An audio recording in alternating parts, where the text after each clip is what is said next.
बुरी पड़ोसन। ये देखो, इस सरिता ने फिर कचरा अपने आंगन में डाल दिया। ये इंसान है या जानवर? कचरा कहीं भी हो, कूड़ेदान का रास्ता ढूंढ ही लेता है। तुमने मेरे घर को कूड़ेदान कैसे कहा? हाँ? वैसे ही जैसे तुमने मेरे परिवार को जानवर कहा। देखो, मैं राकेश भाई साहब का लिहाज कर रही हूँ, वरना क्या, मैं भी मुकेश भैया की वजह से चुप हूँ।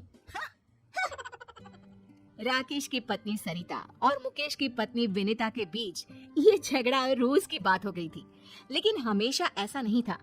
दोनों परिवार 4 पुश्तों से अच्छे पड़ोसियों की तरह रह रहे थे। राकेश और मुकेश दोनों एक साथ ही बड़े हुए और बचपन से अच्छे दोस्त रहे। शादी के बाद दोनों की पत्नियां भी सहेलियां बन गई, लेकिन धीरे धीरे दोनों में मनमुटाव हो गया, जिससे माहौल बदल गया। तब से ना चाहते हुए भी बचपन के दोस्त दूर हो गए। देखा, आज फिर उस सरिता ने हमारे घर कचरा फेंका। अरे इतनी हवा चल रही है, कहीं से उड़कर आ गया होगा। तुम्हें कैसे पता कि सरिता भाभी ने फेंका है? अरे जिस चिप्स का पैकेट मेरे सामने उड़कर आया, वो वही तो खा रही थी। अरे ये क्या बात हुई? अरे चुप रहो, तुम कुछ नहीं समझते। क्यों सुबह सुबह लड़ने लगती हो? तुमने देखा नहीं शुरू किसने किया था? कुछ भी बोलेगी तो क्या मैं चुपचाप सुन लूंगी? अरे नहीं, तुम तो बस सुनाती हो। क्या कहा तुमने? नहीं, कुछ नहीं, सब समझती हूँ मैं। देखना तुम, किसी दिन ना मैं। अरे अब बस भी करो ना भाग्यवान, तुमसे तो बात करना ही बेकार है। एक तरफ दोनों पड़ोसनों को एक दूसरे से नफरत थी, वहीं दूसरी तरफ अपने पापा की तरह रोहित और ईशा भी अच्छे दोस्त थे। दोनों कॉलेज में साथ पढ़ते थे। सॉरी, आज मम्मी ने सुबह सुबह झगड़ा किया। अरे तुम क्यों सॉरी कह रही हो? ये तो रोज का है, कभी विनीता आंटी लड़ाई शुरू करती है तो कभी मम्मी, और फंस हम गए। हम और हमारे पापा बेचारे बचपन के दोस्त आपस में बात भी नहीं कर पाते। चलो अब घर आने में है, तुम आगे जाओ। अगर मम्मी या आंटी ने हमें साथ देख लिया ना तो हमारा कॉलेज जाना भी बंद हो जाएगा। सही कहा, चलो बाय, कल यहीं मिलते हैं। Okay bye. रोहित और ईशा की तरह मुकेश और राकेश भी छुप कर मिलते थे। सुबह छत पर दोनों मिलकर अपने दुख बांट लेते थे। कैसे हो भाई? बस ठीक ही हो, तुम सुनाओ, ऑफिस में सब ठीक? ऑफिस में तो सब ठीक है, बस घर में सब ठीक हो जाए। इन दोनों का झगड़ा तो रोज की बात हो गई है। तेरी हिम्मत कैसे हुई मेरे बेटे को आवारा कहने की? मुझे मिसेस शर्मा ने सब बता दिया, शर्म नहीं आती? अरे शर्म तो तुझे आनी चाहिए, मेरे पति की नौकरी के बारे में तूने कैसे कहा? वैसे तो मुकेश भाई साहब करती है, और पीठ पीछे ऐसी सोच। अरे उल्टा चोर कोतवाल को डांटे, खुद की चोरी पकड़ी गई तो मुझ पर इल्जाम लगा रही है। ये सब सुनकर मुकेश और राकेश छत से नीचे भागे। रोहित और ईशा भी बाहर आ गए।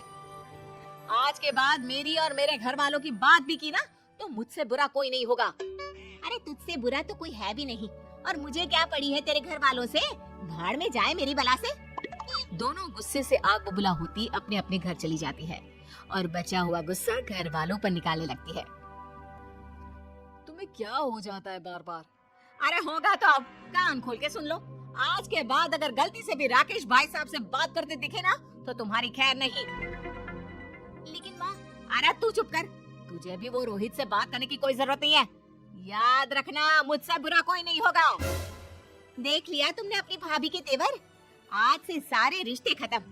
अब अगर छत पर तुमने मुकेश भैया से बात की तो। अरे तुम्हें कैसे पता कि हम छत पर मिलते हैं? तुमने क्या मुझे बेवकूफ समझा है? अगर तुमने मुकेश भैया से बात की तो मैं मायके चली जाऊंगी। अरे क्या माँ, जरा सी बात में। तू भी सुन ले हीरो, अगर कॉलेज में ईशा के साथ बात की तो अपनी माँ को भूल जाना। सरिता और विनीता के रोज रोज के झगड़ों को खत्म करने के लिए रोहित और ईशा ने प्लान बनाया और चुपके से राकेश और मुकेश को कॉलेज के कैंटीन में मिलने बुलाया। अरे बच्चों, हमें यहाँ क्यों बुलाया? हाँ, अगर तुम्हारी मम्मियों को पता चल गया तो हम चारों की चटनी बना देंगी वो। पापा, मुकेश अंकल, हमने मम्मी और आंटी के झगड़े को खत्म करने का प्लान बनाया है। कैसा प्लान? देखिए, मम्मी और आंटी दोनों दिल की बुरी नहीं है। दोनों के झगड़े का कारण थोड़ी गलतफहमियां और बाकी चुगलियां हैं। आपने सुना नहीं था? मम्मी को विनीता आंटी और विनीता आंटी को मम्मी के खिलाफ वो शर्मा आंटी ने ही तो भड़काया था। हाँ, विनीता तो बल्कि रोहित की हमेशा तारीफ करती है, कहती है इतना समझदार लड़का है, पढ़ाई में भी अव्वल है। सही कह रहे हो, सरिता भी तुम्हें अपना भाई मानती है, वो क्यों किसी से तुम्हारी बुराई करने लगी? बस पापा, इसीलिए हम चाहते हैं कि दोनों को एक दूसरे की अच्छाई का पता चले और झगड़ा भूलकर दोनों में दोस्ती हो जाए। ऐसा प्लान है। कल मम्मी मार्केट जाने वाली है और विनीता आंटी मंदिर, तभी सही मौका है। लेकिन करोगे क्या? यहाँ आइए। दोनों बच्चों ने राकेश और मुकेश को प्लान सुनाया। लेकिन बेटा कोई गड़बड़ तो नहीं होगी ना? डोंट वरी अंकल, हमने अपने दोस्तों के साथ मिलकर प्लान बना लिया है। सुनो जी, कल मंदिर जा रही हूँ मैं। अब ठीक है, आराम से जाना। हेलो रोहित बेटा, तुम्हारी आंटी निकल गई है, ऑल द बेस्ट। सुनो जी, पैसे दे दो, मैं मार्केट जा रही हूँ। अब हाँ, टेबल पर रखे हैं और मैंने सामान की लिस्ट भी बनाई है, वो भी लेते जाना। बेटी ईशा, तुम्हारी आंटी निकल गई है, जरा ध्यान से। जैसे ही विनीता मंदिर से बाहर आई, उसने देखा कि वहाँ भीड़ लगी है और लड़ाई हो रही है। उस लड़ाई में उसे एक जानी पहचानी आवाज सुनाई दी। वो तुरंत पास गई। आंटी आ रही है, चलो नाटक शुरू करो। अरे पैसे तो देने ही पड़ेंगे, तुम्हारी वजह से हमें चोट आई। देखो, एक तो तुम रॉन्ग साइड आ रहे थे, ऊपर से एक बाइक पर 3 सवार, स्पीड तुम्हारी ज्यादा थी और इल्जाम मुझ पर। गलती किसी की भी हो, पैसे तो ही देगा, और ना दूं तो आज मार मार के तेरी हड्डियां तोड़ देंगे और तेरी ये बाइक भी। देखो, मैं पुलिस को बुलाऊंगा। तीनों लड़के रोहित के साथ धक्का मुक्की करने लगते हैं। ये देखकर विनीता बीच झगड़े में कूद पड़ी। बंद करो ये, तुम्हारी हिम्मत कैसे हुई इसे हाथ लगाने की? मैडम आप बीच में मत आओ, इसकी वजह से हमारी गाड़ी टूट गई, अब हम इसको तोड़ेंगे। मैं इसे अच्छे से जानती हूँ, ये कभी गलती नहीं करता। गलती तुम्हारी होगी, अब भागो यहाँ से वरना पुलिस को मैं बुलाती हूँ। नहीं, पुलिस नहीं, अरे भागो यहाँ से। थैंक यू आंटी, आपने बचा लिया। अरे बेटा, तू मेरे बेटे जैसा ही तो है, तुझे चोट तो नहीं आई ना? नहीं, मैं ठीक हूँ, आप जो वक्त पर आ गई। अरे बस भी कर, चलो मैं आपको घर ले चलता हूँ। अच्छा ठीक है बेटा, लेकिन अपनी माँ को मत बताना कि मैंने तेरी मदद की। सरिता एक दुकान में सामान खरीद कर वापस जा रही थी, तभी उसे एक आवाज आई।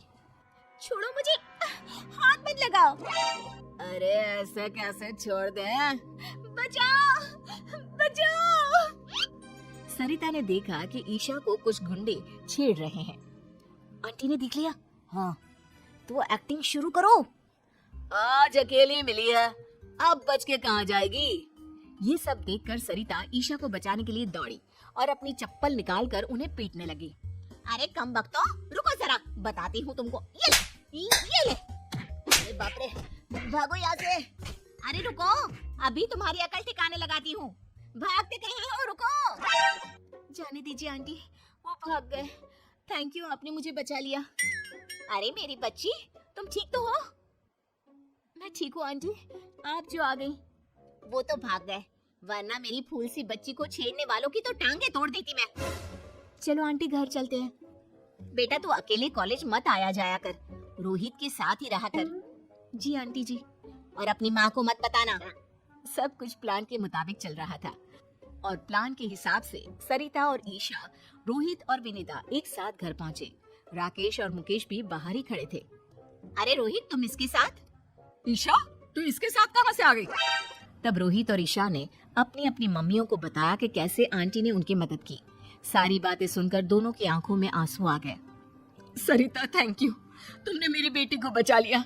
मैं तुम्हारा एहसान जिंदगी भर नहीं भूलूंगी। एहसान कैसे बहन, ईशा मेरी बेटी जैसी है और तुमने भी तो रोहित को बचा लिया। अरे कैसे नहीं बचाती, हमारे घर के लड़के को कोई ऐसे ही हाथ लगा लेगा क्या? मुझे माफ कर दो विनीता, मैंने तुम्हें गलत समझा। अरे गलती तो मेरी थी बहन, मुझे माफ कर दो।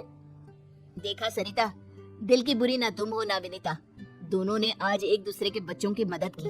हाँ, और तुम्हारी लड़ाई का कारण था गलतफहमी और वो मिसेस शर्मा की चुगली। हाँ, अगर हमने बाहर वालों की बातें मानने की बजाय आपस में शांति से बात की होती तो कभी लड़ाई ना होती। हाँ, अब से हम कभी नहीं लड़ेंगे, आखिर पहला सगा पड़ोसी ही तो होता है। उस दिन से दोनों में दोस्ती हो गई। अब मंदिर हो या मार्केट, दोनों साथ साथ जाती। राकेश और मुकेश भी खुलकर मिलते। सुबह की चाय दोनों आंगन में साथ बैठकर पीते। रोहित और ईशा भी कॉलेज साथ आते जाते। दोनों परिवारों में प्यार और खुशहाली फिर से लौट आई।